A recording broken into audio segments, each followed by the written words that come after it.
بسم اللہ الرحمن الرحیم، السلام علیکم ورحمۃ اللہ۔ 8 فروری کی پی ٹی آئی کی کال اس وقت پاکستان سمیت پوری دنیا کے اندر اس کی بات ہو رہی ہے اور ہاٹ ٹاپک بن چکا ہے جو 8 فروری کی کال ہے، اور پوری دنیا کے اندر اس پر بات ہو رہی ہے جو 8 فروری کی کال ہے۔ اب اسلام آباد میں احتجاج کے حوالے سے پی ٹی آئی کی ایک اور اہم ترین بڑی خبر سامنے آئی کہ اسلام آباد کے اندر اگر ہم نے احتجاج کرنا ہے تو اس کے لیے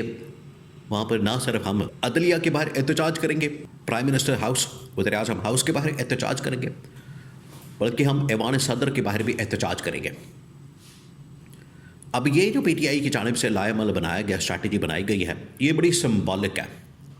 آپ اس کے اندر جو ایک سمبل ہے، ایک سمبولک میسج ہے، اس کو آپ نے سمجھنا ہے۔ یہ بڑا اہم ترین پیغام پی ٹی آئی نے تیار کیا، پلان تیار کیا، اس کے لیے اسٹریٹجی بنائی ہے کہ ہم نے 3 یہ جو بڑی عمارتیں ہیں، 3 بڑی بلڈنگز ہیں جو کہ سمبولک ہیں پاکستان کے اندر، 3 بڑے طاقت کے ادارے ہیں، ان کے باہر ہم نے احتجاج کرنا ہے۔ اس سے پیغام کیا دیا جائے گا، یہ بڑا اہم ہے، آپ نے پورا سین سمجھنا ہے۔ دیکھیں، یہ جو 8 فروری کی کال ہے، یہ اب رکنے والی نہیں۔ اس کو روکنے کے لیے، اس کو دبانے کے لیے مختلف قسم کا پروپیگنڈا کیا جا رہا ہے۔ کوئی اس وقت سہیل آفریدی کو ڈسکریڈٹ کر رہا ہے، کوئی اس وقت تحریک تحفظ آئین پاکستان کی لیڈرشپ کو ڈسکریڈٹ کر رہا ہے، کوئی محمود خان اچکزئی کے پیچھے پڑ گیا ہے، کوئی مذاکرات کی بات کر رہا ہے، کوئی ٹیبل ٹاک کی بات کر رہا ہے، کوئی کہہ رہا ہے کہ آئے ہمارے ساتھ بیٹھے، بات کریں، ملاقات کریں، کوئی کچھ کہہ رہا ہے، کوئی کچھ کہہ رہا ہے۔ یعنی پیرالل بہت کچھ ہو رہا ہے۔ ایک طرف احتجاج کی پوری اسٹریٹجی، حکمت عملی اپنے زور و شور سے جاری ہے، دوسری جانب ان کو کسی طرح سے ڈی ریل کرنے کے لیے، پٹی سے اتارنے کے لیے، ان کو ڈی فوکس کرنے کے لیے، یا اس احتجاج کو سیبوٹاج کرنے کے لیے بڑا کچھ ہو رہا ہے۔ میڈیا کے اندر خبریں پھیلائی جا رہی ہیں اور بڑی حیران کن قسم کی، پارٹی کو ڈیوائڈ کرنے کے لیے، پارٹی کے اندر دھڑے بازی کے لیے، دھڑے بنانے کے لیے،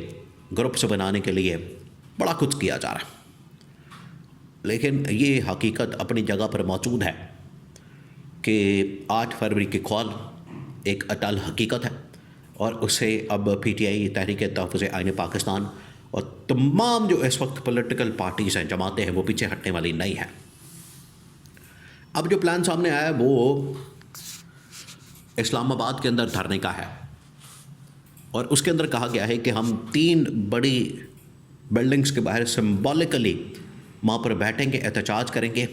اور ہمارا یہ جو دھرنا ہے، احتجاج ہے، یہ دھرنے کے اندر بھی بدل سکتا ہے، اس کو ہم دھرنے کے اندر بھی تبدیل کر سکتے ہیں۔ اب سین کیا بننا ہے؟ اسلام آباد کے اندر آپ کو بتایا کہ اس وقت 3 طاقت کے ایوان ہیں،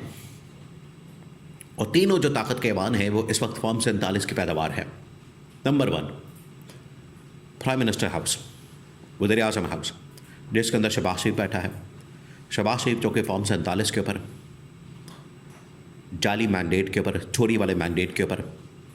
آ کر بیٹھ گیا ہے۔ اس کے بارے احتجاج، اس سے پیغام ایک دیا جائے گا کہ 2 سال گزرنے کے باوجود، 8 فروری کو آپ کو پتا ہے 2 سال مکمل ہو جائیں گے، اور اس سے یہ پیغام دیا جائے گا کہ 2 سال ہونے کے باوجود، 2 سال مکمل ہونے کے باوجود، تمام اپوزیشن جماعتوں نے، پاکستان کے اندر اپوزیشن جماعتوں کے ساتھ ساتھ پاکستان کی عوام نے ابھی تک 2 سال گزرنے کے باوجود اس وزیر اعظم کو ہم نے ایکسیپٹ نہیں کیا، اس کو ہم نے قبول نہیں کیا، اس کو ہم نے لیجٹمیسی نہیں دی، اس کو ہم نے ایکسیپٹ نہیں کیا۔ یہ ایک پیغام دیا جائے گا۔ نمبر 2، اس کے بعد اگلی جو بلڈنگ ہے جس کے باہر احتجاج کیا جائے گا وہ ہوگی سپریم کورٹ آف پاکستان کے، جس کے اندر ایک نام نہاد قسم کی، سو کالڈ قسم کی، جعلی قسم کی ایک آئینی عدالت بنا دی گئی ہے، کہ اس کے نتیجے میں 26ویں ترمیم کے نتیجے میں یا 27ویں آئینی ترمیم کے نتیجے میں ایک آئینی عدالت بنا کے وہاں پر اپنی مرضی کے پک اینڈ چوز کر کے ججز کو لا کے بٹھا دیا گیا۔ اور یہ وہ ججز ہیں جن کی جو کہ آؤٹ آف ٹرن لا کر بٹھائے گئے ہیں، نہ ان کا میرٹ، نہ ان کا نمبر بنتا ہے، نہ وہ چیف جسٹس بن سکتے ہیں، نہ وہ ججز بن سکتے ہیں، اور 15ویں نمبر پہ، 20ویں نمبر پہ، 25ویں نمبر پہ ججز کو اٹھا کے یہاں پہ لا کے بٹھا دیا گیا۔ اس کے پیچھے مقصد کیا کہ ان کے ذریعے سے اپنی مرضی کے فیصلے کروائے جا سکیں. تو سیکنڈ جو بلڈنگ کا انتخاب کیا گیا ہے وہ ہے سپریم کورٹ پاکستان کے باہر ہم نے احتجاج کرنا اور یہاں سے سمبولکلی پیغام یہ دینا کہ ہم نے نہ ہی وزیر اعظم کو مانا ہے، نہ گورنمنٹ کو مانا ہے، حکومت کو مانا ہے، نہ ان کو تسلیم کیا ہے، نہ ان کو لیجٹمیسی فراہم کی ہے. نمبر 2، اس کے نتیجے میں اس کے بعد جو ان لوگوں نے آئینی ترامیم کی ہیں، آئینی ترامیم کر کے انہوں نے یہ جو آئینی عدالت خود سے بنا لی ہے، اس کو بھی ہم قبول نہیں کرتے. نمبر 3، جو پلان بنایا گیا ہے اس کے اندر پورا کا پورا لاجسٹکس کا پلان ہے، اس کے اندر پبلک کو کس طرح سے چارج کرنا ہے اس کا پلان موجود ہے، کس طرح سے وہاں پر اگر دھرنے کے اندر کنورٹ کرنا ہے اس کا پلان موجود ہے. تو پہلا وزیر اعظم ہاؤس، دوسرا سپریم کورٹ پاکستان، تھرڈ جو ہے وہ پریزیڈنٹ ہاؤس، ایوان صدر. کیونکہ پہلے وزیر اعظم کو لا کے بٹھایا گیا فارم 47 کے ذریعے جعلی مینڈیٹ، چوری والے مینڈیٹ کے ساتھ. نمبر 2، اس کے نتیجے میں ان لوگوں نے آئینی ترامیم کی. نمبر 3، انہوں نے کیا کیا پھر انہوں نے ایوان صدر کے اندر پیپلز پارٹی کے صدر کو لا کے بٹھا دیا، آصف علی زرداری کو، جو کہ اب کھل کے سامنے آ گیا ہے کہ وہاں سے پیپلز پارٹی کے بلاول کو لانچ کیا جا رہا ہے، اس کی لانچنگ ہو رہی ہے، اس کو وہاں سے لانچ کرنے کی تیاری ہو رہی ہے. لانچنگ پیڈ کے طور پر پولیٹیکل ایک سیاسی جماعت کے آفس کے طور پر ایوان صدر کو استعمال کیا جا رہا ہے. اور لانچنگ کیا خاک ہونی ہے وہاں سے. پیپلز پارٹی کی گورننس کا پول کھولنے کے لیے کراچی کے اندر ہونے والا گل پلازا کا واقعہ یہ کافی ہے. حالانکہ ماضی کے اندر، پاسٹ کے اندر اس طرح کے بے شمار واقعات ہو چکے ہیں، بے شمار،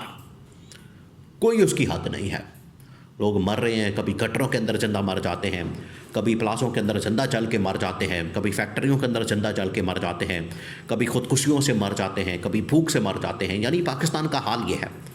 کبھی لوگ یہاں سے بھاگتے ہوئے اپنی زندگی سمندروں کے اندر گھر کے مر جاتے ہیں، غرق کر دیتے ہیں اپنے آپ کو کہ کوئی ہم اپنا مستقبل بنا لیں. تو پیپلز پارٹی کی گورننس کا پول بھی کھل گیا. تو یہ 3 بڑے ٹارگٹ اس وقت لاک کر لیے ہیں پی ٹی آئی نے، اور ان کو اپنے ریڈار کے اوپر رکھ لیا. اور سمبولکلی تینوں جو طاقت کے ایوان ہیں، جو کہ فارم 47 کے نتیجے میں جعلی مینڈیٹ، جعلی اس وقت چوری شدہ مینڈیٹ کے ساتھ آ کر بیٹھے ہیں،